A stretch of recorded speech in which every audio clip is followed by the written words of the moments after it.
কানে তুলো গুজে এক হাতে স্টিলের থালা, অন্য হাতে চামচ নিয়ে প্রকাশ্যে রাস্তায় নেমে অনবরত থালা পিটিয়ে অভিনব এক প্রতিবাদে সরব হয়েছেন এক কলেজ শিক্ষক। দেশজুড়ে চলমান এইচএসসি পরীক্ষার মধ্যেও শহর থেকে শুরু করে গ্রামে উচ্চ শব্দে ডিজে গান বা হাইড্রোলিক হর্নের তাণ্ডবে যে শব্দ দূষণ হচ্ছে, তারই বিরুদ্ধে এই ব্যতিক্রমী প্রতিরোধ তার।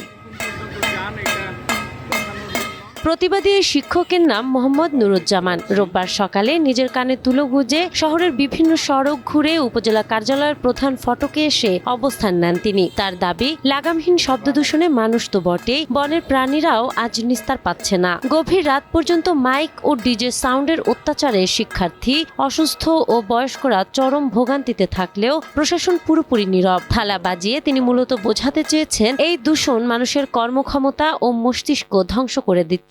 বর্তমানে শব্দ দূষণ এমন মারাত্মক আকার ধারণ করেছে যা সহ্যের বাইরে চলে গিয়েছে। তাই আজকে আমার এই অভিনব পন্থা, কারণ শব্দ দূষণের কারণে এই চলমান এইচএসসি পরীক্ষার্থীর সময় পরীক্ষার যে ডিস্টার্ব হইতেছে, এটা কারো অনুধাবন হচ্ছে না। সারা রাত ব্যাপী বক্স বাজিয়ে বিয়ে উপলক্ষে, জন্মদিন উপলক্ষে, খাতনা উপলক্ষে সারাদিন বক্স বাজাইতেছে। না আছে কোনো খবর, না আছে পরীক্ষার্থীদের দিকে দৃষ্টি, না আছে ওই অসুস্থ রোগীদের দিকে দৃষ্টি, কোনো দিকে কারো ভ্রুক্ষেপ নেই। এই শব্দ দূষণ যদি এরকম ভাবে চলতে থাকে তাহলে একদিন মারাত্মক আকার ধারণ করবে। এই প্রতিবন্ধকতার দিকে আমরা যাচ্ছি।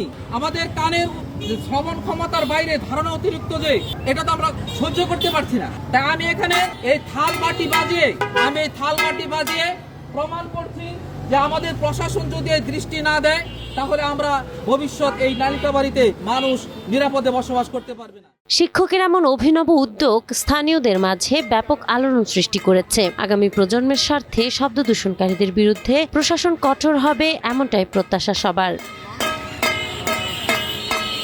নাহার বৃষ্টি, টাইমস টুডে।